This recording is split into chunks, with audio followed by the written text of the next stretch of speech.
Here I am in Las Vegas, 30th of August. And it looks like I have a dead battery. Bummer. This power switch got turned on. And these gates over here, it's putting another battery in. See you later. Well, I'm back.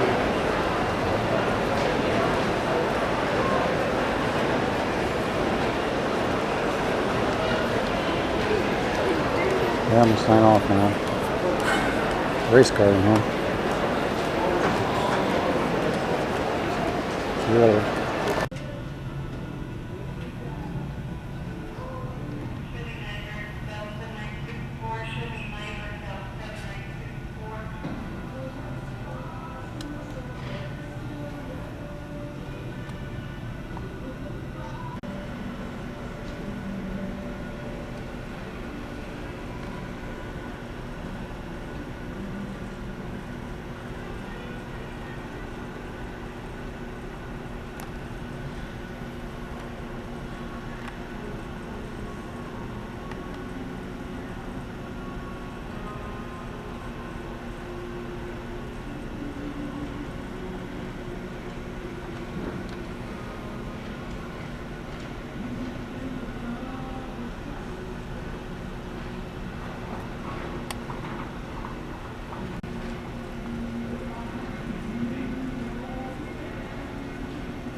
Should be St. George, Utah right there. See if I can find the interstate.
notice. We do appreciate your business. Thank you for choosing U.S. Airways. Flight attendants, please prepare the cabin for Cincinnati, Ohio.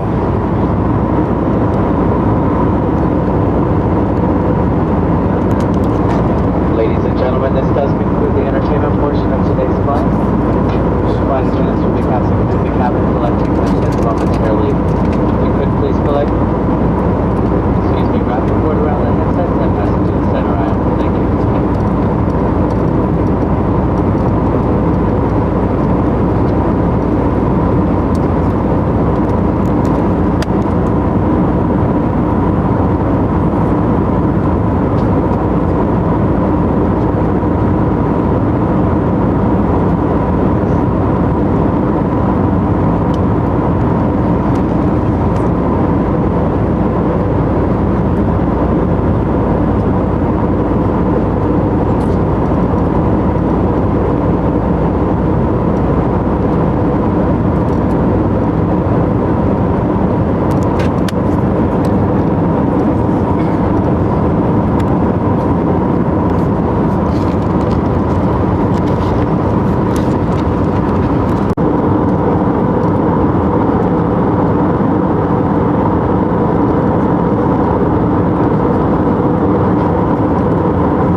Pittsburgh, Philadelphia. And this terminal has a mall in it. Some businesses over there.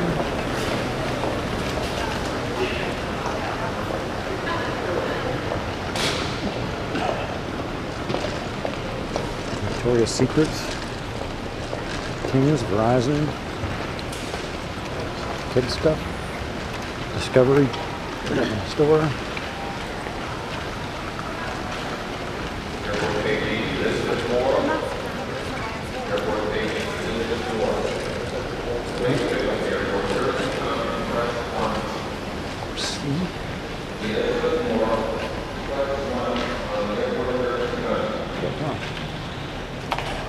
Jewelry store.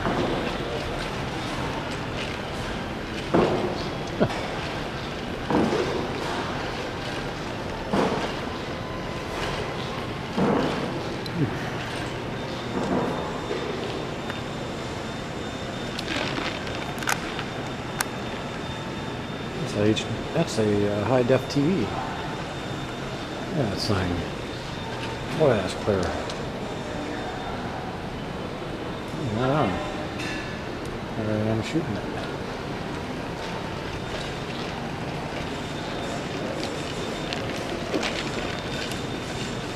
You can buy them right through the machine. Book machine.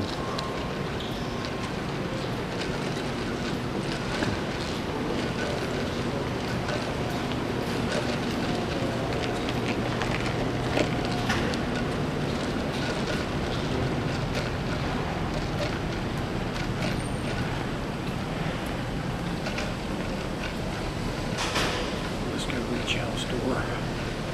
So they were open 24/7. Lied. That's all right here. Shop 24/7. Discovery.com.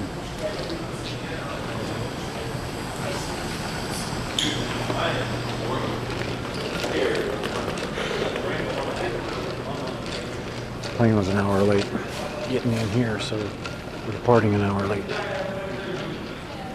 I hope.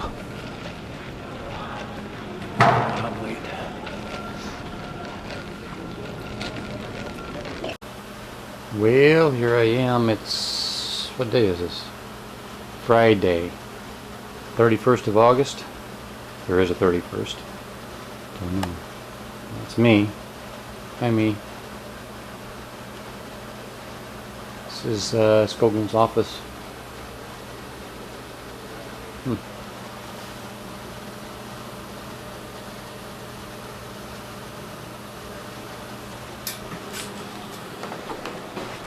Bed I slept in, day bed.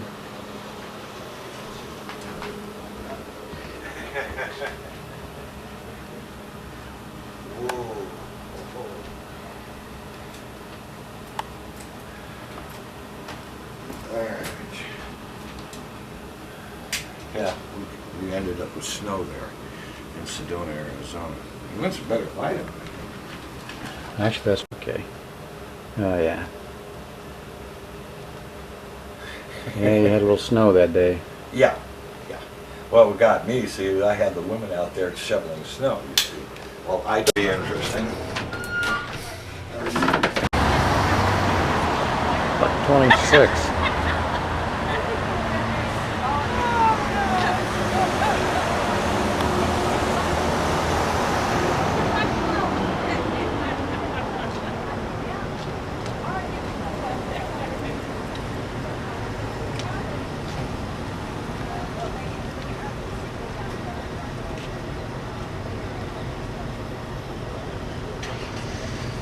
Okay, I'm rolling. Where are we? We're at the building is the... This building is the old hospital building that Edgar Casey built in 1931. I'll give you a brochure about Edgar Casey. That'll be easier because I don't explain that stuff. All right. But anyway, when I came here, I brought pieces of Arizona with me. That's Wotan's throne at the north rim of the Grand Canyon. Yeah. On the left is San Francisco Peaks at Flagstaff. Oh yeah. Okay, down there on the same wall, that's a view from the south rim of the Grand Canyon. Mm-hmm. Now this building is the... Now this building houses offices and the Casey Riley School of Massotherapy and health services, where they do massages and hydrotherapy and stuff like that. Okay. Yeah, I know that guy in the picture. Yeah. See if I can... Took that picture at Jeannie's house last year.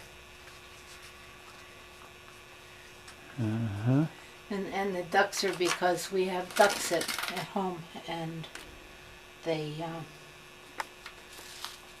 come right up and let me feed them, and if they're busy eating, I can pet them and stuff like that. They're really cool.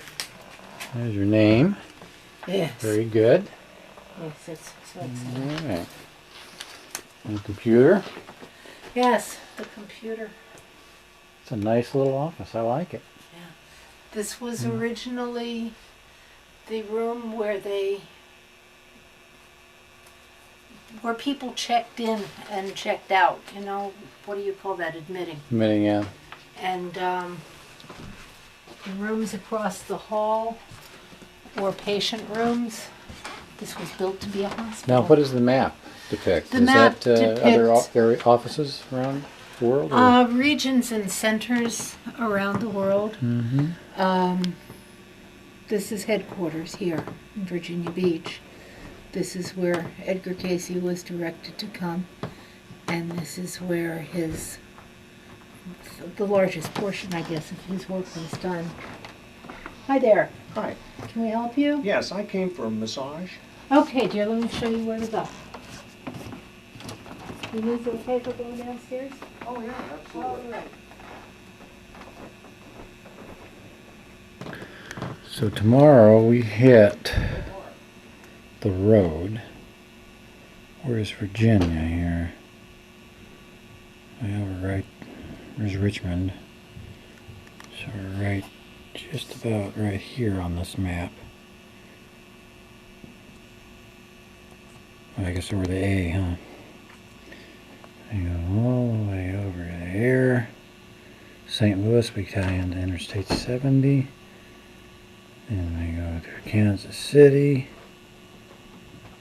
Colorado Springs, and then up Denver.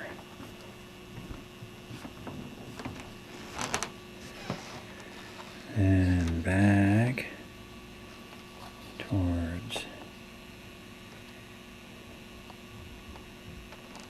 where's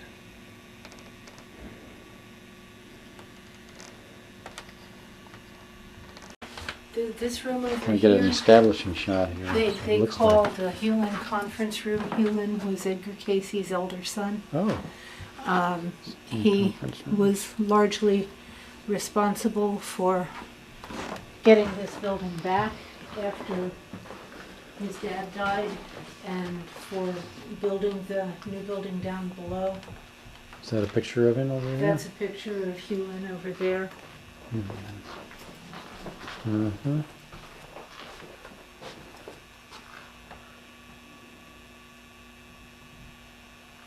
And this is Edgar. Oh yeah, see the resemblance some. Sure. Edgar had two sons. His second son, Edgar Evans, is still alive, and Oh. we see him periodically. Yeah. Hewlin's elder son is Charles Thomas, and he's currently our chief executive officer. Keeping it all working. They keep this room nice and cool. Now the air conditioning is for this whole section. And these people have this tendency to turn it down to 70 and I freeze. See, here's a legend. Back at the map.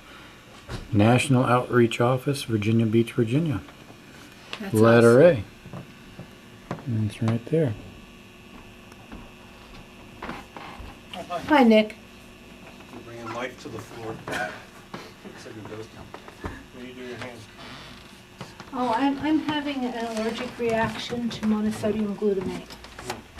Yes, so my foot's pretty well over it, and now my hand is doing its thing. And Chinese food. Somebody left at my house, and I didn't take Don't eat leftovers. Yeah, I can't eat leftovers anymore. Okay.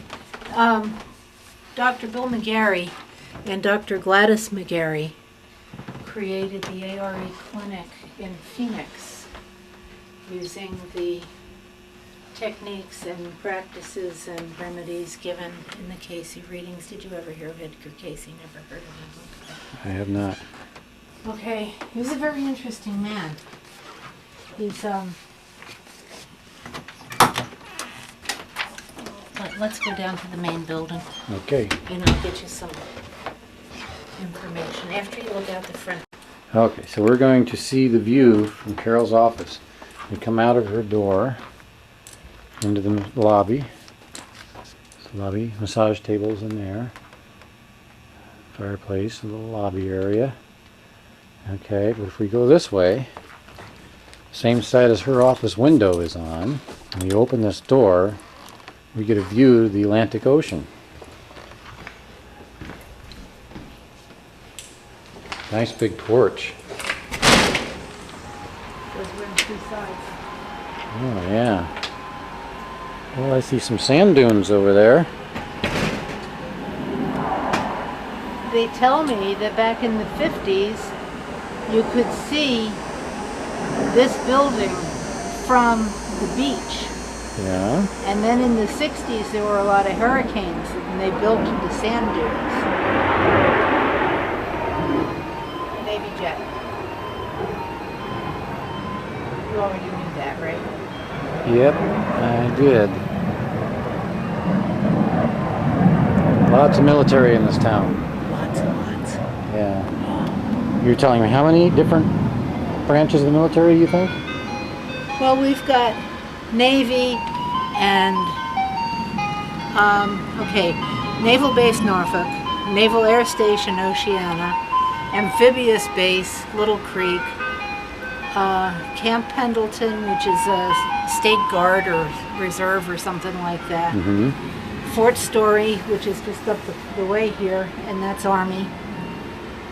And I think that's all we've got here. And then you go across to Hampton and you get into Langley Air Force Base. And then if you keep on going past Hampton and get onto 95 going north, you end up in DC, and you know what you got there. Right? Yeah. Everything under the sun. Well, here's a sight we don't see in the desert, is a butterfly.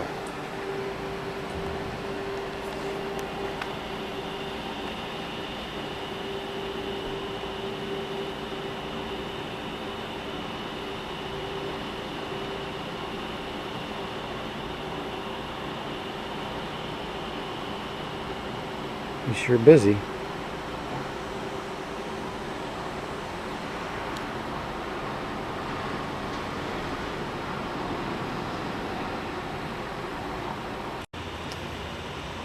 So would this be the back or the front? Because we parked on the other side. Yes, this is the front. Front.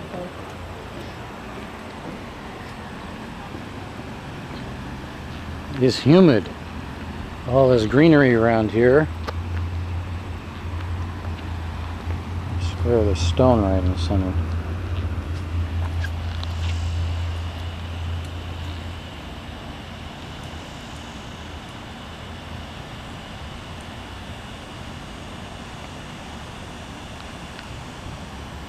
Signage open to the public.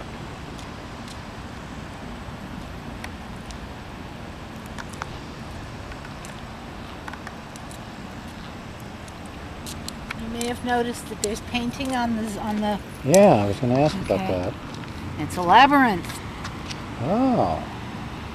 Does it represent one? Okay, the Some- entrance is over Yeah. there.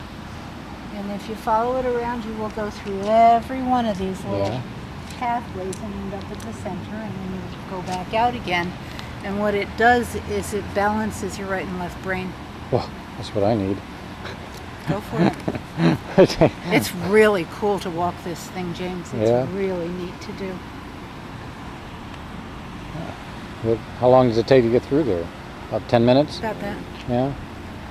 That's interesting. So is there more like this at the other facilities? No. Well, I don't know what's at the regional centers. I have no idea what they've done. Uh-huh. Never been to any of them. I like the blue awnings. Yeah. Very attractive. The best view from any place is, of course, from the third floor. Sure. Well, I haven't seen any rain yet. It's just Say thank acting you. like it. Just say thank you. So we have some clouds. It feels sticky, damp. All right.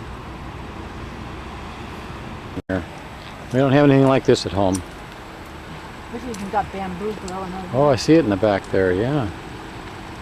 This is Rick's favorite place on the grounds.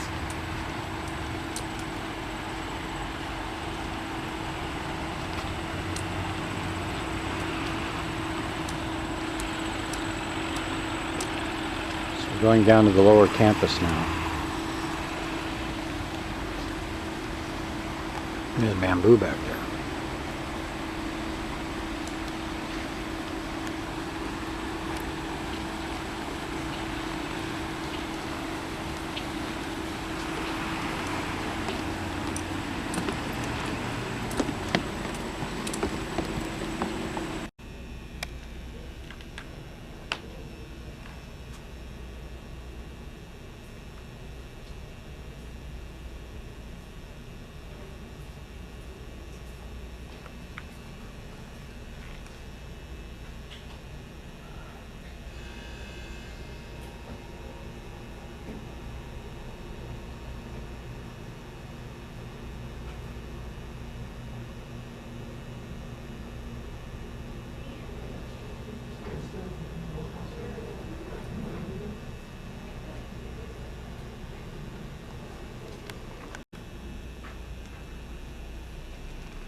Okay, now is there a name for this beach?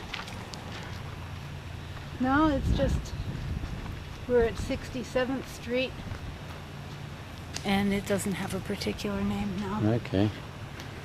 It's the same beach all the way the full length of the city.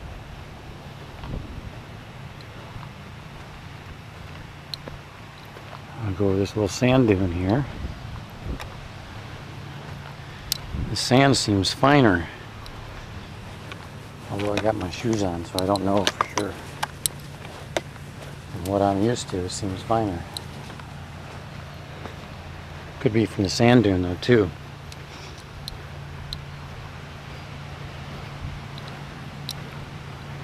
We will see.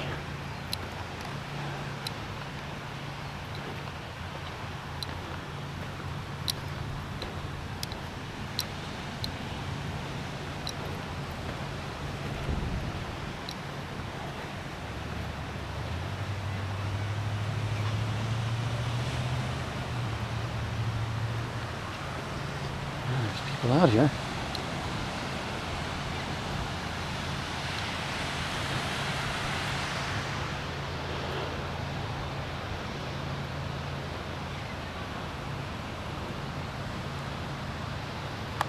It's Casey's place.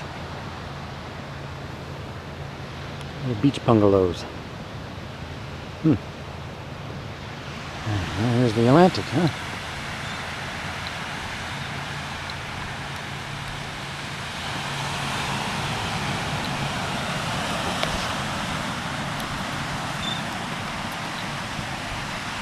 What day is this? This is Friday, a Memorial Day weekend.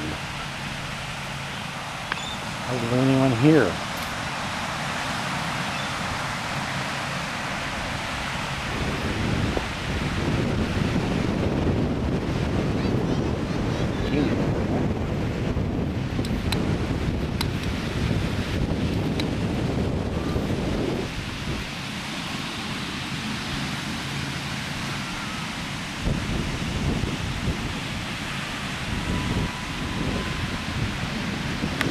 Hotel Road, tourist trap area right down there.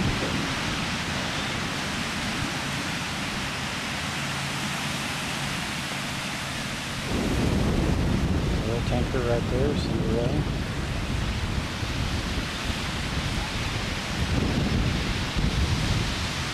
There's not very close you can see.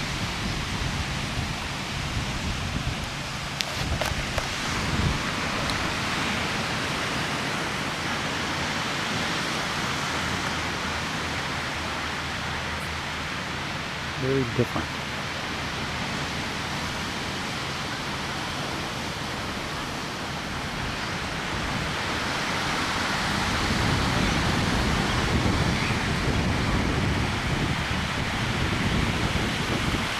So where'd that ship go? There it is.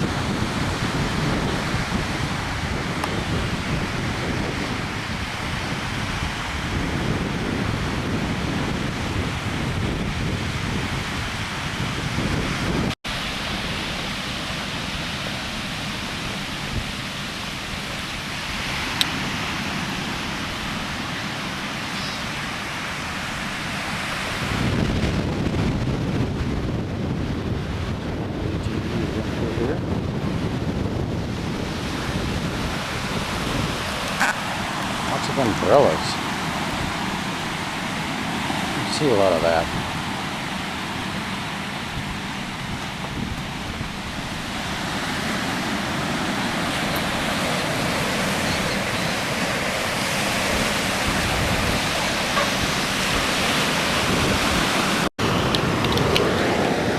Okay, and see, I've got my shoes on. Not zipped up though. See if it's cold or what.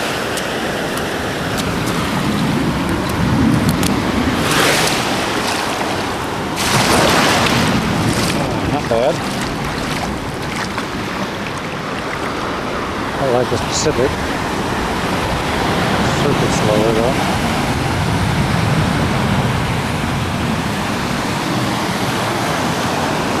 Waves is different. Very shallow. See those guys out there?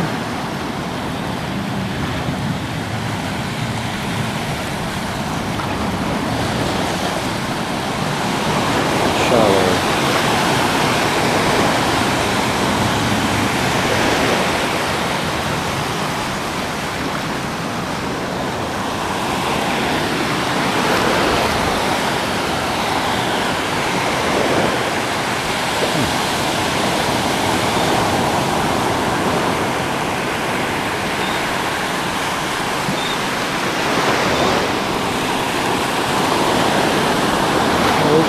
Different.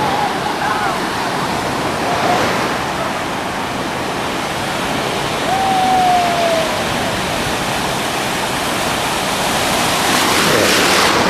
Working right into me.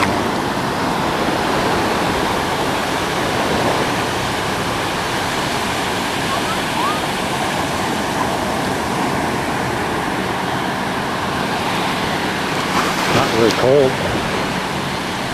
Yeah, it's kind of warm.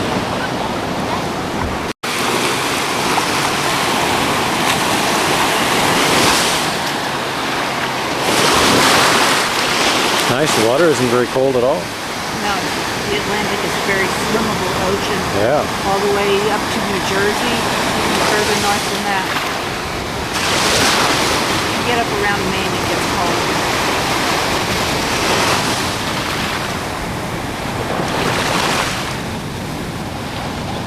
And particularly here, you can really, honest to God, swim.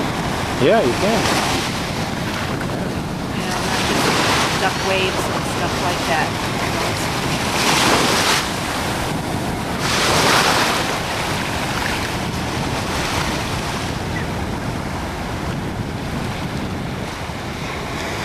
Part of the beach club, and maybe it is a library tower, but I really don't know.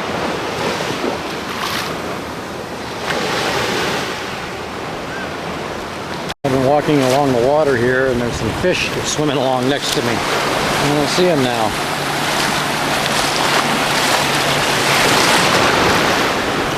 They're right here. Huh. I don't see them.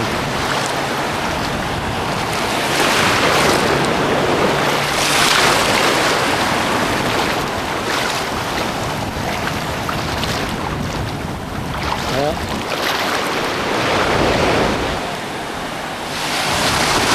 See the hotel's a little better.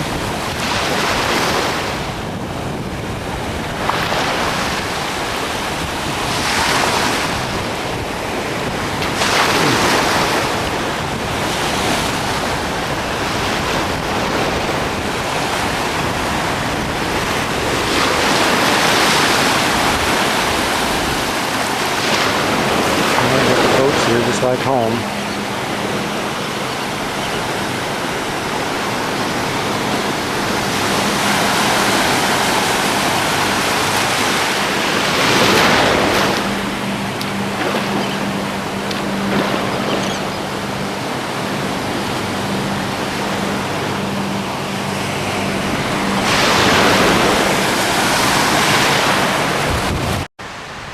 I'm standing back off the shoreline now a little bit.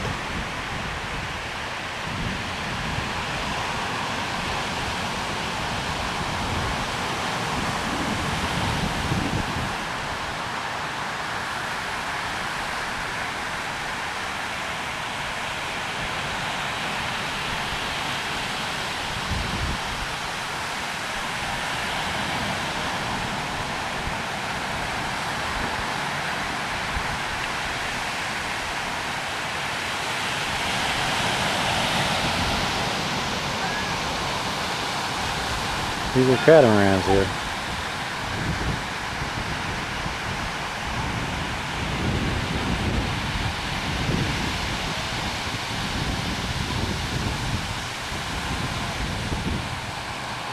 Very different feeling here. For some reason the activity's different. Certainly the crowds are different.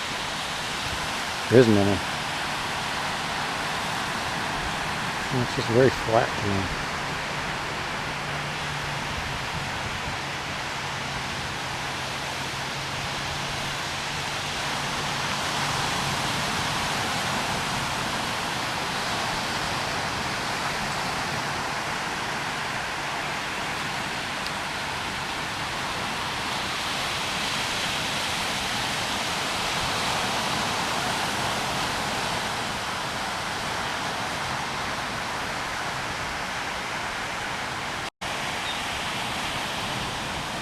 There's some beach buggies there.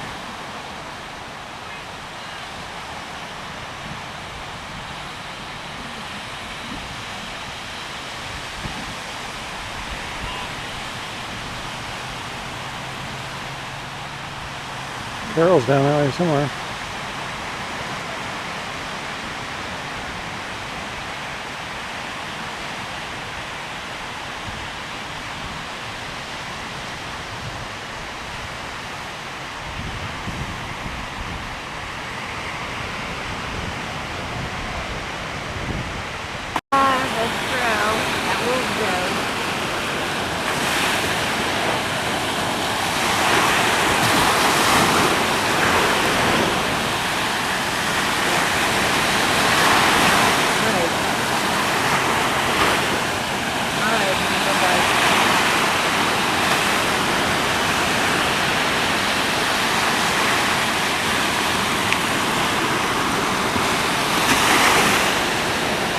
Did he tell you we've done enough screwing around today? He's got the load. He has to find some place to park it, and then he has to go by the office and pick up a couple of logbooks.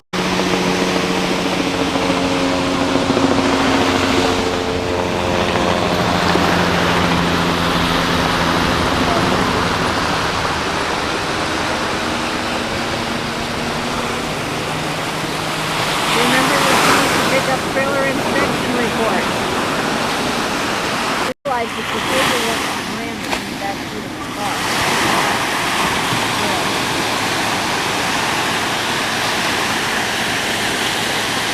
Some days just go that way. They have to put it in the car.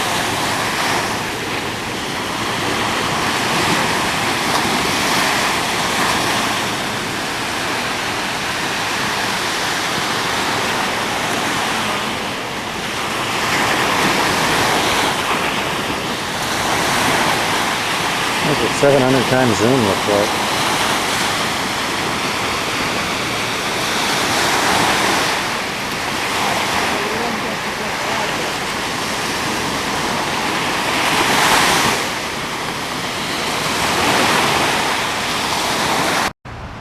So this is the Ram Trucking headquarters.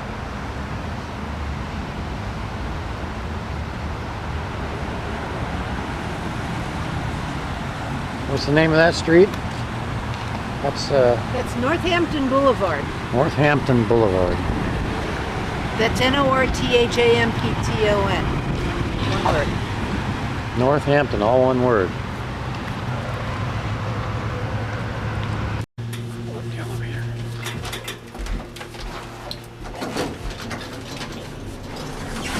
You do want to be ready.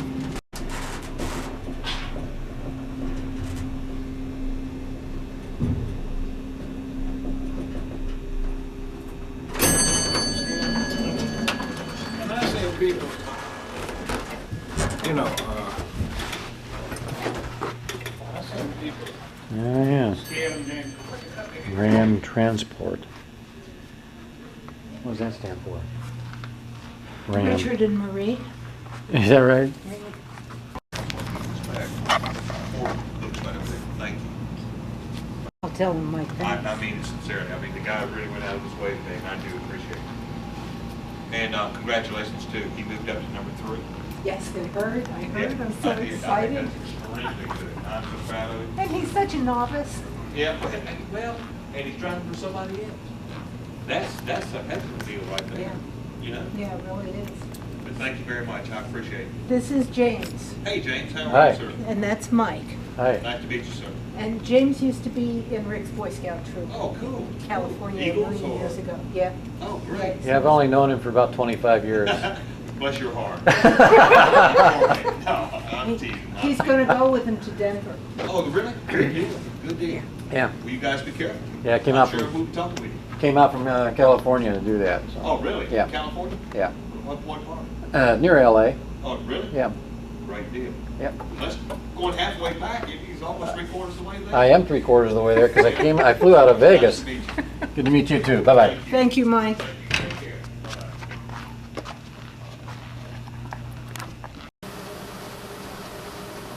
Bye-bye. Saturday the 1st of September 2001. And we're going to head out to Denver today. 3 days there, he says. So, check in later. Yeah. Yeah, it'll rain and evaporate before you know what happens. Bunch of verga.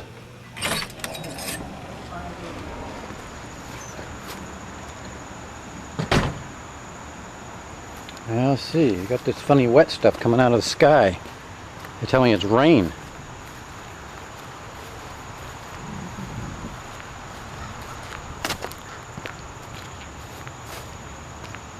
Huh.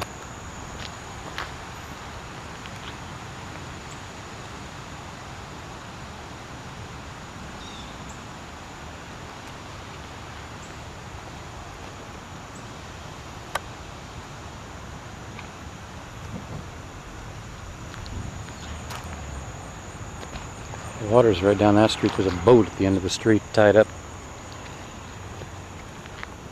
There's at the next street. It's in the next street. And right through there is where the water is. Anyway, better get back inside. I'm gonna hit the road today. That's all for now.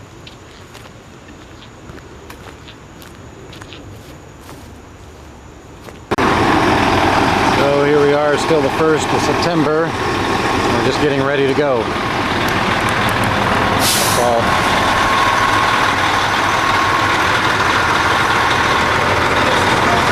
Okay. Laundry.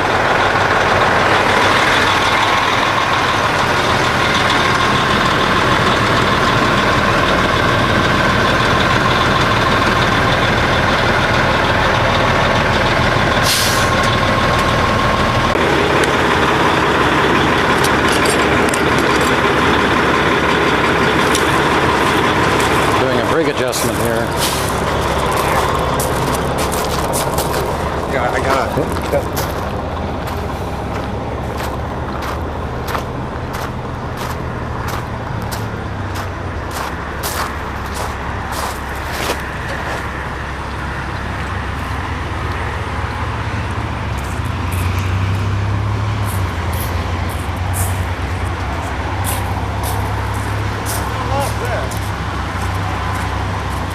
You see why I put this on, because you have to crawl under this damn thing, and you get your hands all greasy if you don't.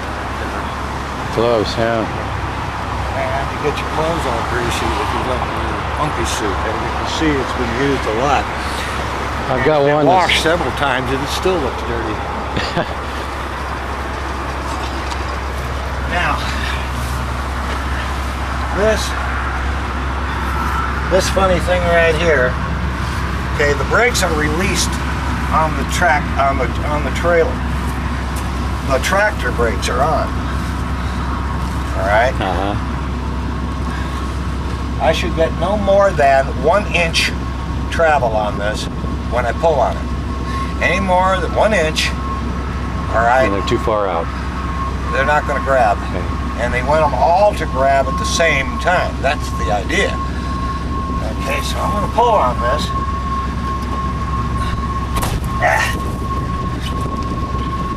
I got 1 inch.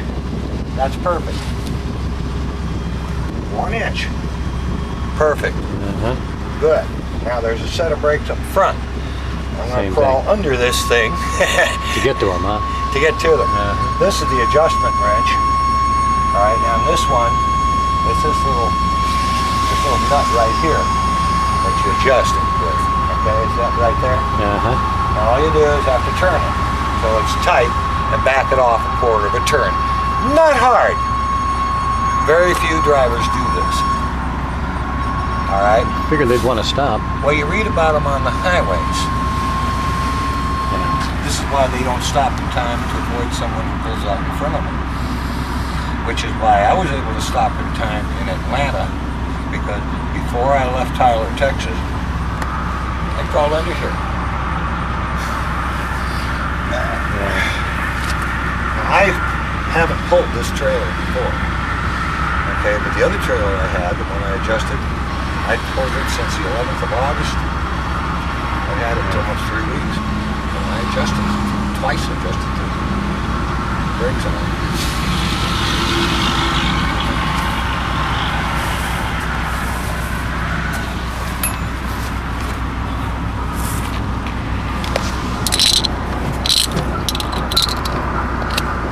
This one needs a little bit of adjusting. Not much.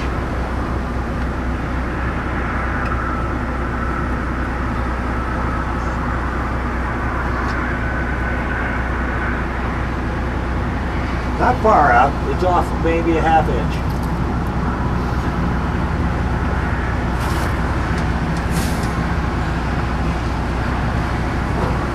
Yeah, it's okay now. And this one's okay. All right, that's it. Not hard, but very important.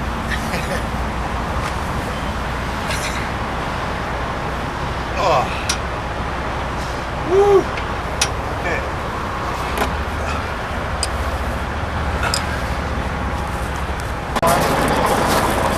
These brakes are so tough and hard that I can't pull on them. Oh, I have to literally take a wrench, you have to tighten them down and tighten them down and back them then off. back them off.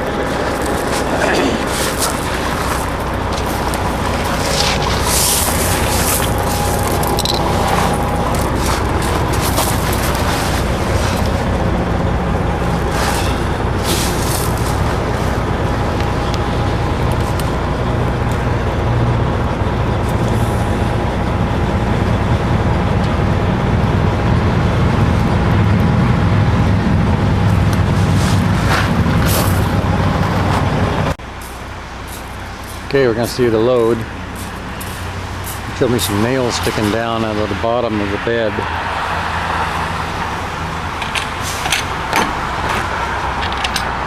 I guess it's something no one can just walk off with and lock the doors.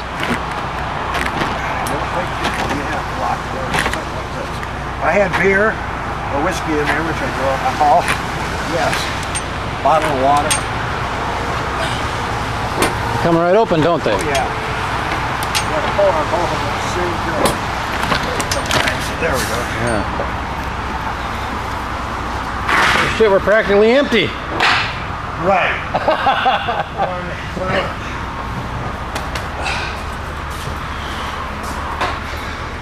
Come on down and shoot down this way. See what we got?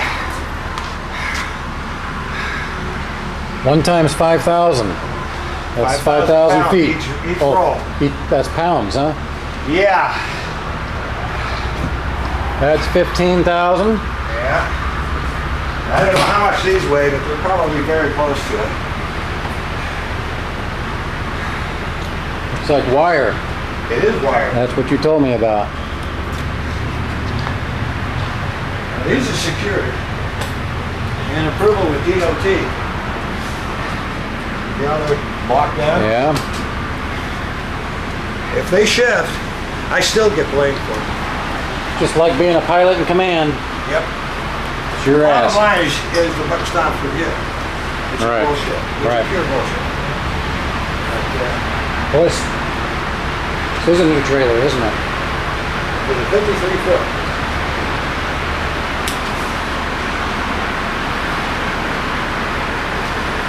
It looks longer when you stand inside. It looks longer than it does from the outside. Yeah, well, I'll go all the way up front.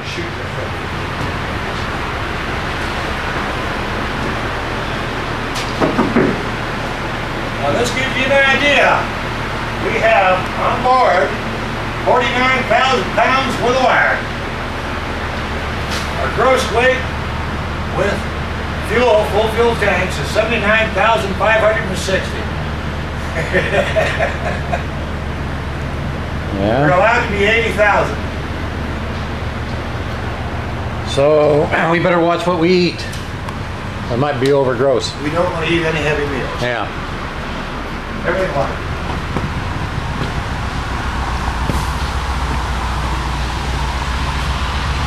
That's the 48-foot mark right there, huh? Yep. Now, why is that significant? Well, I don't know. You don't want to load after that? Well, these guys are so used to loading 48 footers, they don't know how to load a 53. So, although we pick up from Kellogg's, they have this thing floor to ceiling and all the way back to the door. 53 foot. I use every bit of it, and you only got 20,000 pounds of syrup. You got Pop-Tarts, corn flakes. Everything that Kellogg's makes is for syrup. So we're a rolling survival kit. Yeah. And when I have beer, I'm 53 foot, this is a 48 foot bag.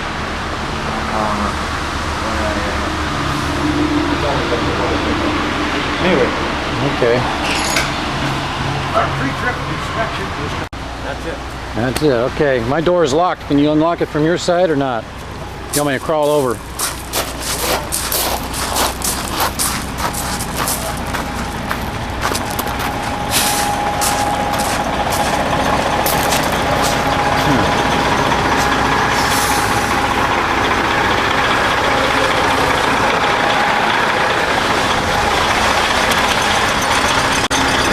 Here we go.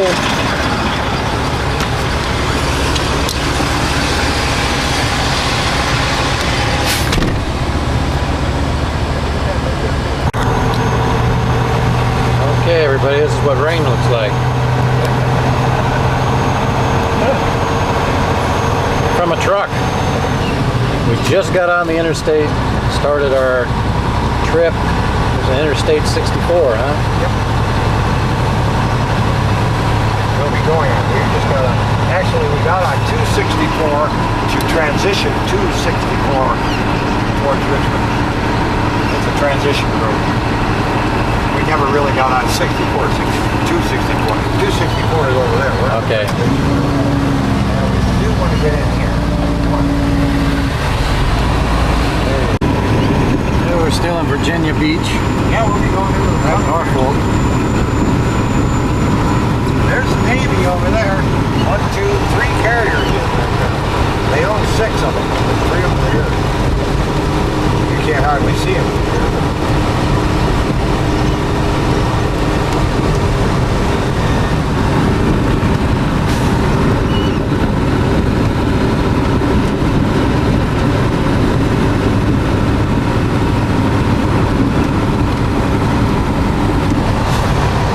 West Ocean View Ave.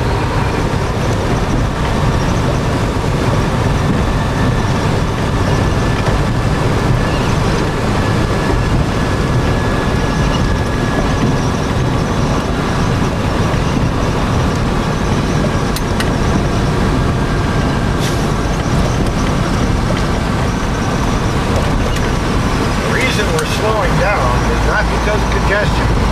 We are slowing down from 55 to 45 simply because the speed limit is still 55. That people going into these tunnels get scared. Stop, huh? They get claustrophobia and everything else. And that's why the speed, all the traffic is slowing down because of the psychological effect of going underwater in a car. Yes.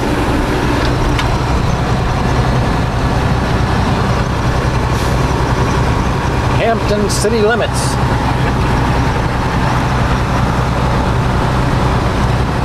freighter out there. Oh yeah. A couple of tugboats. Can't tell whether he's going out or coming in. That's the Atlantic Ocean here, right?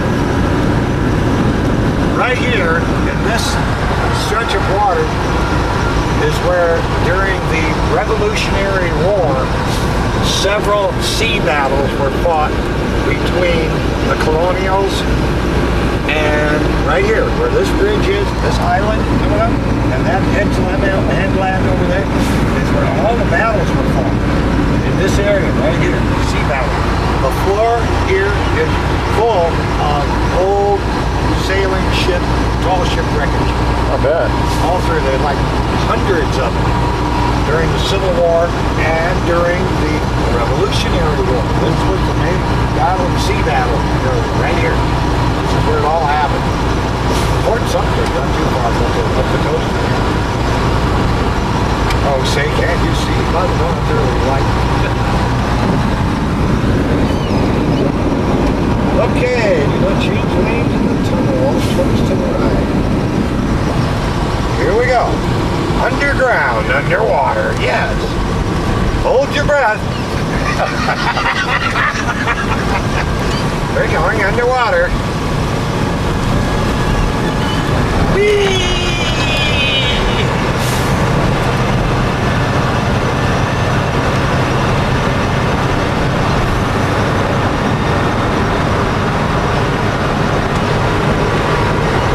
I love turning on the compression brake. How do I get my window to roll down?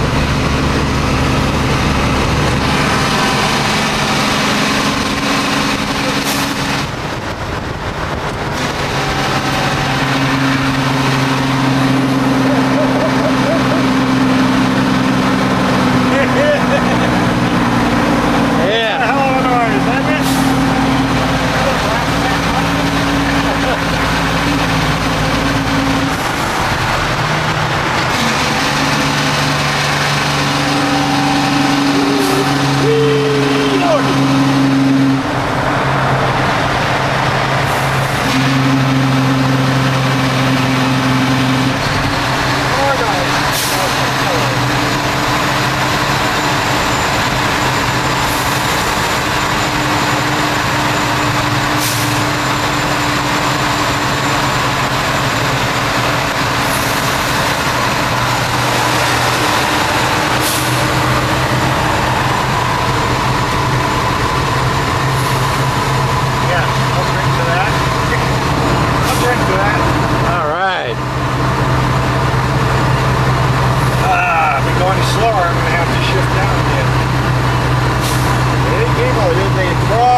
I didn't have to downshift.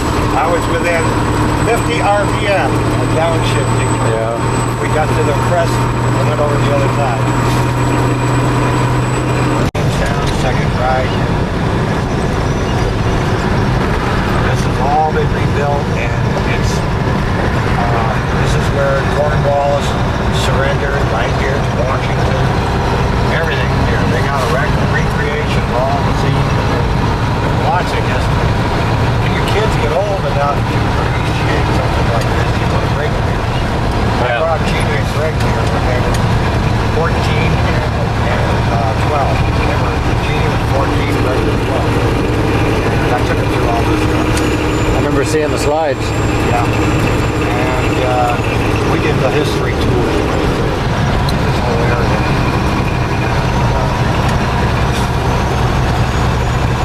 Of course, we flew here. Rented a car, just drove all over. Went to George Washington's home. Oh yeah. Oh yeah, and then James Madison Monroe,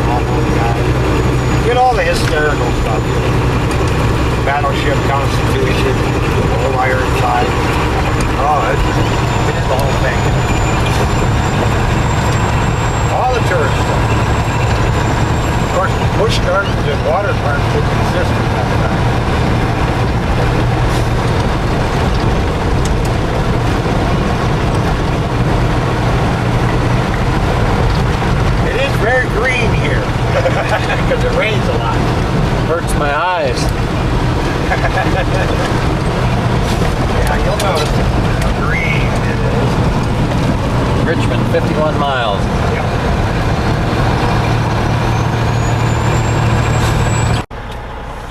Okay, where'd you say we were? Gordonsville, Virginia. Gordonsville. Elmira, one of the two. Uh-huh. It's all the book says. Virginia Gordonsville, still. Elmira, yeah.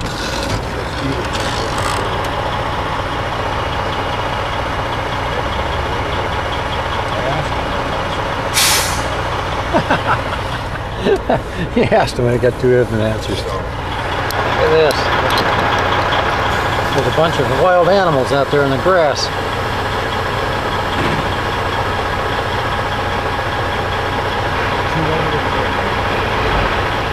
Two-legged with feathers. Called geese.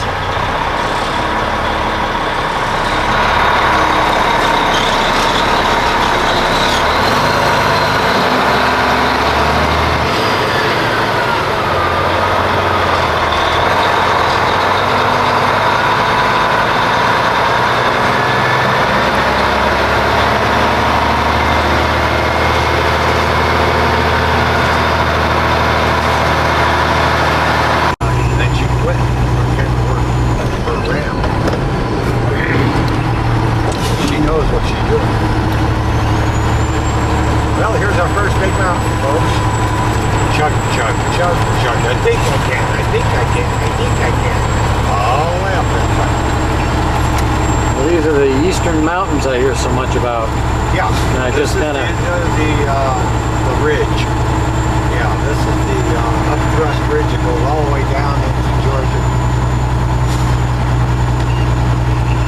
As you can see, we're approaching 35 miles an hour. We got to downshift again. We're in 6th gear, and pretty soon we'll be in 5th gear. We can crawl it. In fact, we can run faster than this truck going uphill. Oh boy, I can hardly wait. Bog-on mountain. You notice how fast everybody has it.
Say what?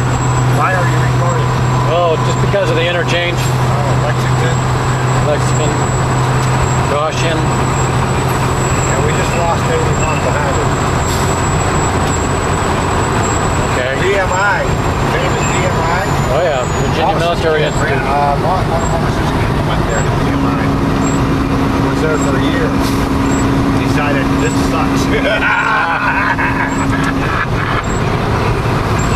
Thought military was really the thing he wanted, you know? Shit. Yeah. Yeah,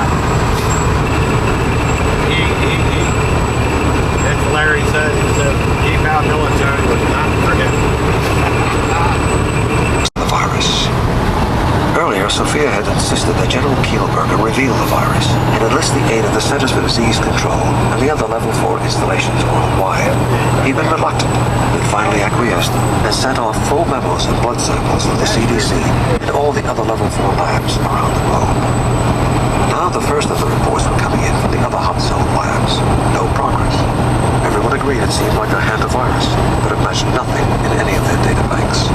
All contained desperate, if informed, guesses. Sophia leaned back and massaged her temples. Because of her frantic work schedule, she had not thought too much about his absence. He should have called by now. Soon he would be a full day late. Maybe Kielberger had ordered him somewhere in secret, and John could not call. But had few people skills and less diplomacy. They tended to be called. Yeah. All right, I just tell you, this guy, all right, he's got an IQ somewhere between 90 and 100, okay? Maybe minus 85, I'm not sure. Not too smart. Yeah. All right. What they said just now, were the type of person they love to promote the journal and leave them. Well, he went to the University of Illinois. All right. All copies. It never existed. West The same with Virginia. any World Health Organization reports of virus outbreaks and/or cures in Iraq in the last 2 years. Those plus all records of a couple of telephone calls. Can you do that? She nodded. By noon, she swallowed hard and nodded again. The afternoon following the autopsy, John Smith worked alone, feverishly, in the Level 4 lab. How had Sophia died? Well, he knew how. Acute respiratory distress syndrome from a deadly virus. But how had Sophia contracted it? At the hospital, the doctors and General Kielberger had settled in. Tremont stood before the fireplace and delivered his status report on the project that had consumed their imaginations, hopes, and lives for the last dozen years. They had all been with Tremont from the start, from when he returned from Peru with the odd virus and the monkey's blood. George Hyland, tall, ruddy, in those days a young accountant. Now he was chief accountant for Blanchard, while actually working for Tremont. Xavier Becker, a computer genius, was shortened research on improving the virus in the serum by 5 years. Adam King. This is Charleston, West Virginia, the state capital. That's the state capital building in gold. It's got a thick gold plate on that. Charleston, huh? Charleston, West Virginia. State capital. Yep. West, my God, Virginia state capital.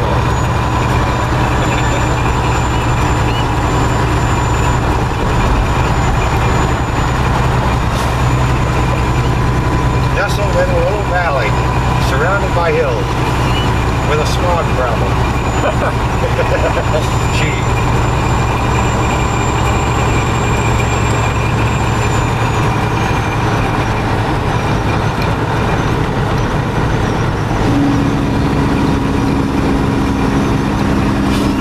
What river was that you said?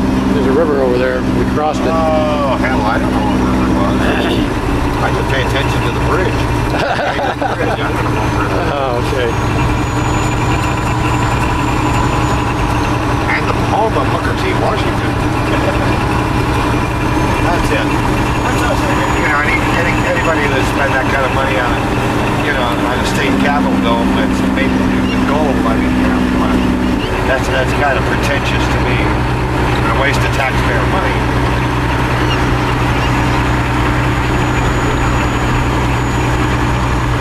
See, gold is like copper goes green. Yeah. That's why they use gold.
mostly flat. Nothing like we were staggering through, goes up a 25-mile-an-hour. I had a cherry bomb. I had 2 cherry bombs. We had a particular camp counselor who came around every day and inspected the camp, and also gave us a bunch of crap on how sloppy we were, etc., etc. And after about, let's see, this is on Tuesday, he said we were the worst troop they had up there in this. This is 6th week of their 6 weeks of camp. And of all the troops they had up there in 6 weeks, ours was the sloppiest and messiest. And he addressed us all at the same time, you see. And after he left, I said, well, guys, we're going to have to pick up after ourselves from now on. And that was the end of it. Okay? Now, do your best to, you know, keep this place looking clean. Okay? Yeah. And so that was the end. That was my total thing. I was pissed. How dare this son of a bitch come over there and tell me this? But I didn't say that. And after we had finished our nightly game of poker, and everybody was out of money, okay, and everybody went to bed about 3 o'clock in the morning. I didn't say a word to anybody. I took my 2 cherry bombs, 2 packs of matches, some duct tape, and I set up a time bomb. What you do, you take a pack of matches, roll a cigarette, and put it underneath the flap so that when the cigarette burns down, it lights the match heads. Yeah. Stuck to the match heads with tape is the cherry bomb. I put 1 cherry bomb, time delayed cherry bomb, in a tree at the front door. The other cherry bomb I put behind the cabin he was sleeping in. Now he was sleeping in a room adjacent to, in the first aid station, but adjacent to the first aid station. That first room. That's where he slept. And the way I set it up so that the first one would go off behind the place, and the second one would go off later. Well, this also took about 10 minutes for the cigarette to burn down to the match heads. Alright? I duct taped them up into the trees. Alright, so that when they went off, no one who at that time of the morning would be walking by at 3 o'clock in the morning. Right. Okay, but in case someone was walking by, all they would do would get their ears ringing. That's all that would happen. Nothing, no shrapnel, no nothing at all. No one could get hurt. One would get the crap scared out of them. Well, I found out later what happened. The first one went off behind the place. It took him approximately 30 seconds to wake up. It woke him up. Something had exploded. Something had exploded. He was panic-stricken. He got his pants on.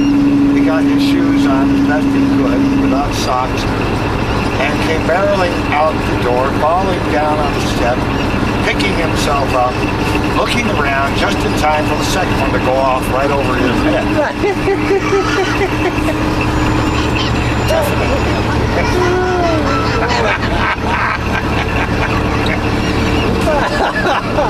The 49th law of karma is paybacks are a bitch. Yes, they are. And of course, I was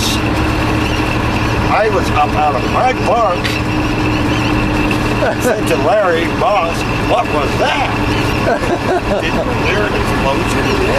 And Larry says, yeah, I heard, boom, an explosion. And everybody's out of their tents. I'm just in my shorts and t-shirt, no socks. Wow, what was that? Gee, wow, you know. And I'm just amazed as everybody. Let's go up and find out what happened. And so everybody gets dressed. We all go way over from where we are. We're the last ones to get there. By this time, the whole camp is up. Everybody's up. Kids everywhere. Scoutmasters, everybody.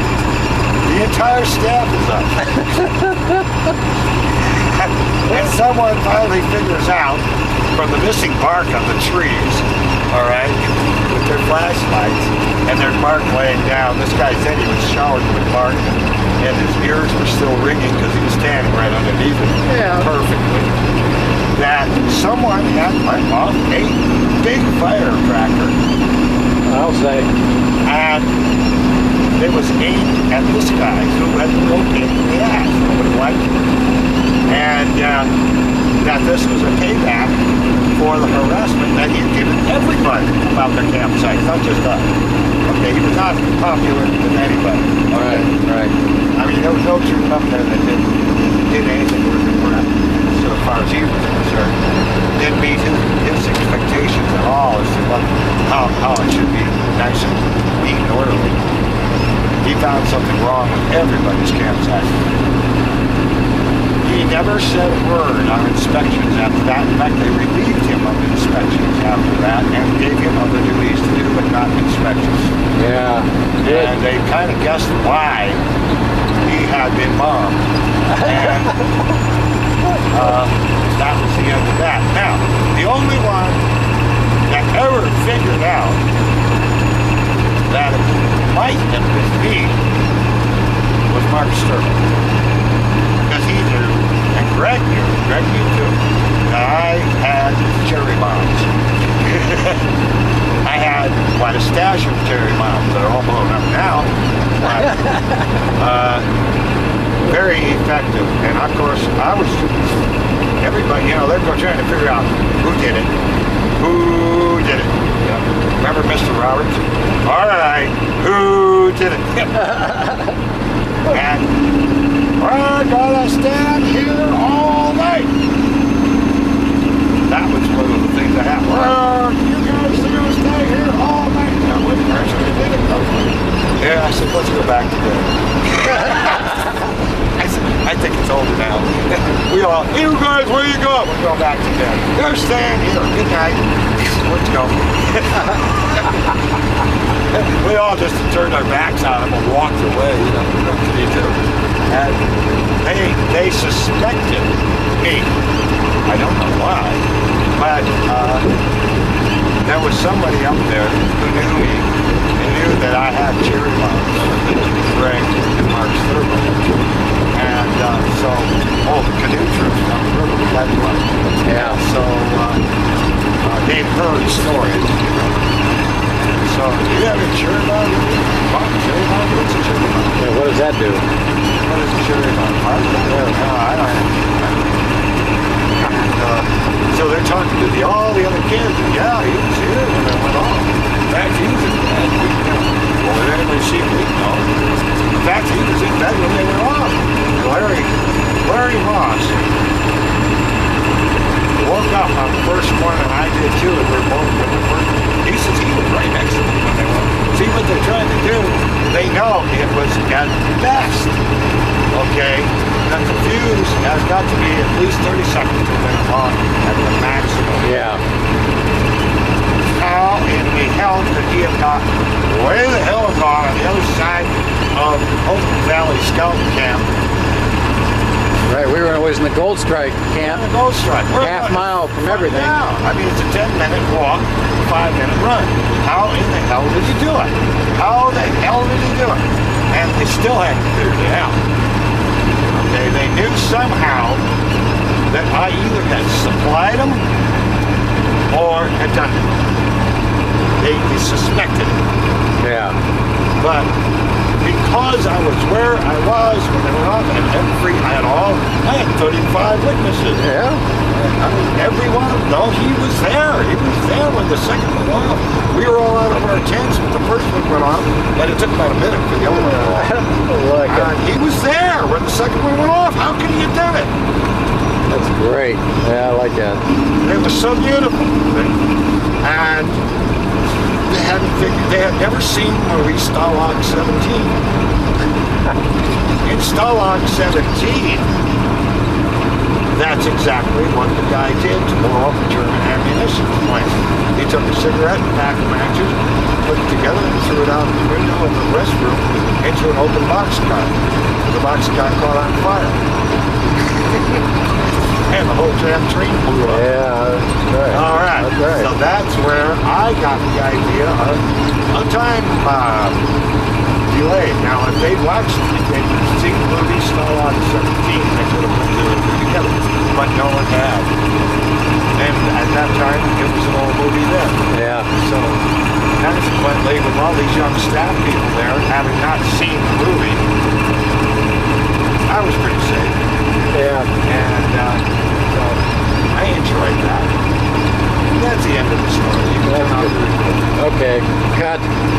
But his mind was floating in a cloud above everyone's heads, dazzling and airy and all-knowing.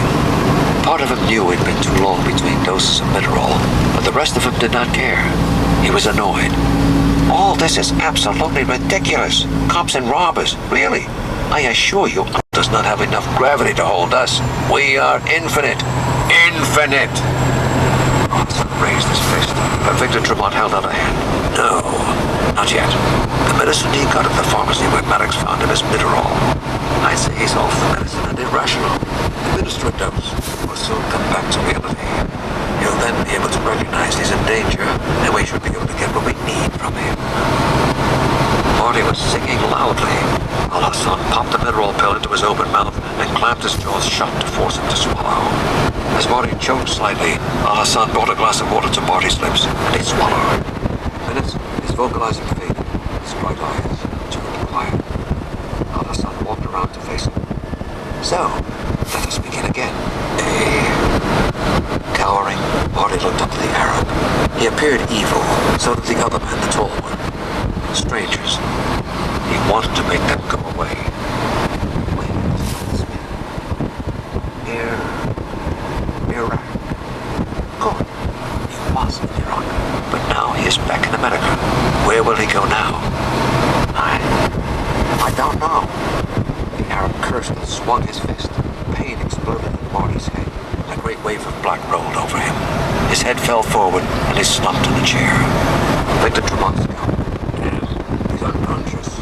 I'll have to not strike him with much force. I'll have to wait until he comes to and try something less physical. There are ways. But with him, it will be tricky not to kill him. So unexplainable he is. But Victor Tremont began to smile as he thought. Or I may have a better way. Find what we need to know. Yes, a much better way. As Peter Howell peeled off his trench coat, John asked, what happened to Marty? I spotted him in a pharmacy a few blocks from here. There were three of them. The leader was that short, heavy fellow we saw back at the ambush in the Sierras. Peter said, that means the people with the virus now? John grimaced. That's what it means. He's not strong. He'll break sooner or later. That middle fellow is a lot tougher and shrewder than one would imagine, John. He'll find a way not to crack. Do we know where he is? Randy asked. Peter shook his head. I was on foot, unable to follow the car they took him away in. How did you figure out where to find him? John asked. Located the RV from his message about an hour ago. He reported how he found the RV. But he also found drafts of a fake doctor's prescription, printed out from the computer. Body to the laboratory, and as they entered, Randy called out, Marty, Peter's here. Marty spun in his chair as Peter walked in. A smile of welcome breathed his round face, and his green eyes twinkled. The Englishman allowed himself a return smile. Marty gave a short nod and returned to his work. As he told Mercer Haldane about Peter, the Doberman appeared at Marty's side. Marty patted him, the dog's side, and laid at his feet. Peter tiredly took off his trench coat and laid the H&K submachine gun on the lab bench. So, tell me what you found. This is where Tremont and his associates did most of the actual work. Marty, not a damn thing. Marty still hasn't found a way in, and the system's unconnected to Blanche's mainframe. So Haldane's stumped. Marty's trying to get into his own system and software now. Tell the boy it fast hurry. Sampson and I injured the enemy, but we by no means put them out of action. That Arab we saw back in the Sierras escaped unharmed with at least 2 of his men. The rest won't be active anytime soon, if ever. Could they have followed you? Randy asked. I think not. But they'll eventually decide that Griffin or Marty informed us of this lodge, and that we're here. They could arrive any minute. Someone better go down and watch, Smith realized. Sampson, he'll be a better lookout than any of us. As Peter sent the dog off, Marty shouted, I'm connected! John walked to him. All right, let's start a search for the company that operates this computer. Marty worked the keyboard, and finally on the screen appeared the logo and name of Blanchard Pharmaceuticals Incorporated. Haldane said, that means Victor registered the machine to us, and we pay for it. An unexplained extra computer system was one item the accountants found. The screen continued to flicker through a series of computations. Finally, a name flashed on. Vaxham Corporation. V-A-X-H-A-M. What the devil is that? Haldane wondered. Marty clicked on Vaxham, and it lit up with a long series of directories. One was laboratory reports. He scrolled rapidly through the dated entries all the way back to the very... All the action right here on WCAS, where we've got our socks on. And now back to the shittiest day the little girl ever had, Keisha thought, turning off the radio and wrapping the cord around the slim plastic body again. Hey, we're in Illinois Yet the now. truth was that she felt almost all right for the first time since that nasty minnow that started swimming around in her midsection. Having something to eat was partially the reason, but she suspected that the radio had more to do with it. Voices. Real human voices. It sounded so close.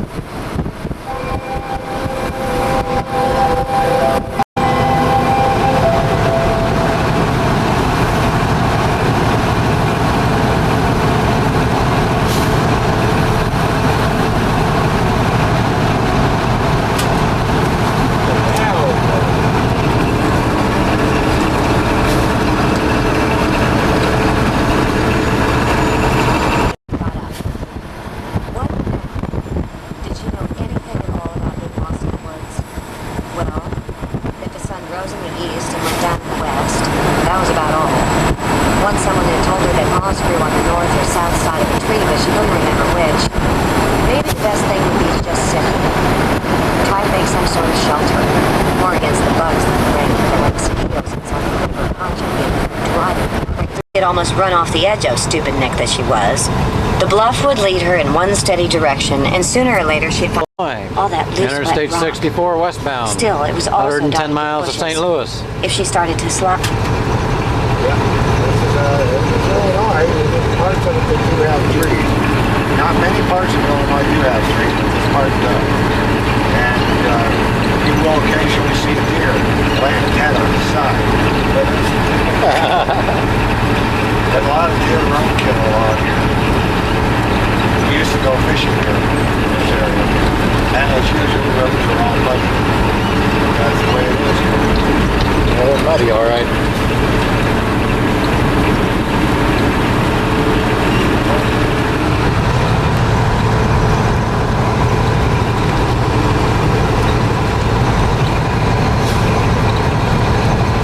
Traffic is rather congested as normal. I don't think we've seen another car now for 10 minutes. Yeah. This is Labor Day Sunday. Yeah, Labor Day Sundays, everybody's where they need to be right now. Yeah. Sure are. They'll make a liar out of me. Somebody is not there yet. We've been passed by one car. The first car is passed us in about a half hour. Yeah. Yeah, we got 5 of them behind us. Oh, look, the tree's ended. There's more coming.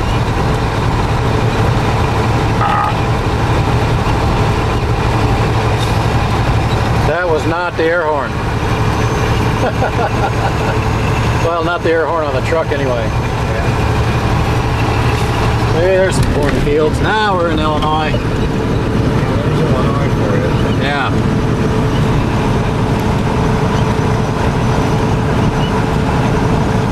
Yeah, I wasn't lying. Yeah, but how many trees did they knock down to make that big flat? We used to have a lot of trees. 1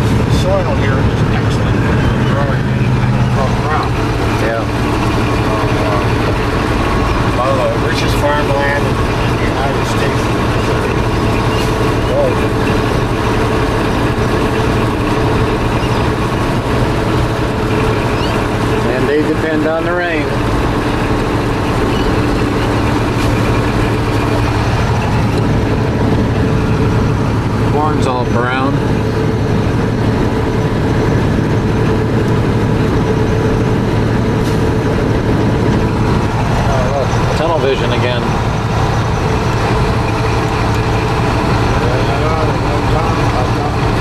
Bump, bump. Been on that one a number of times. Into St. Louis and stuff. Driven from here to California many times.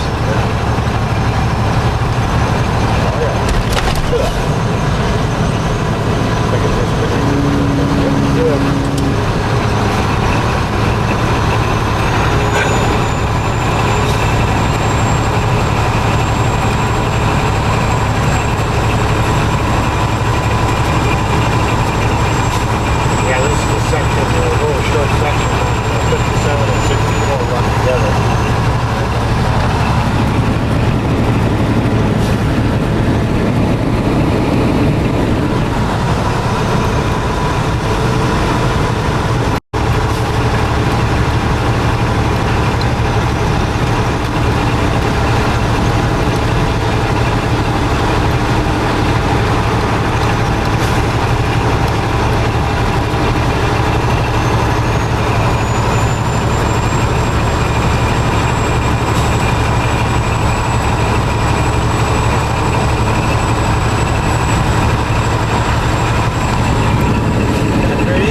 Yep.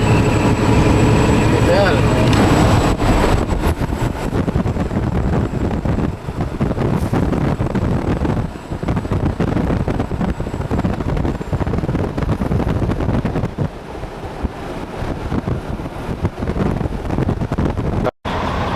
Freightliner dealer, Interstate 57, 64, Vernon, Illinois.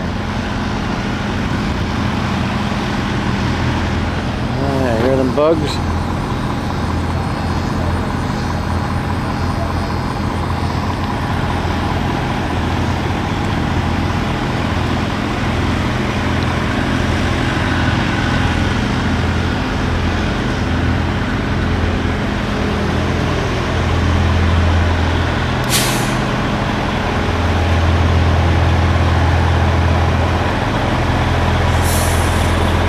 Been our home the last couple days.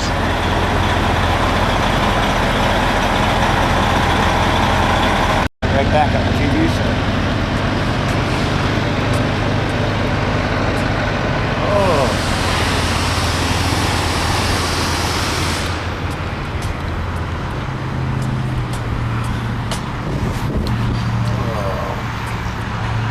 They're telling me you're a big Hollywood TV producer.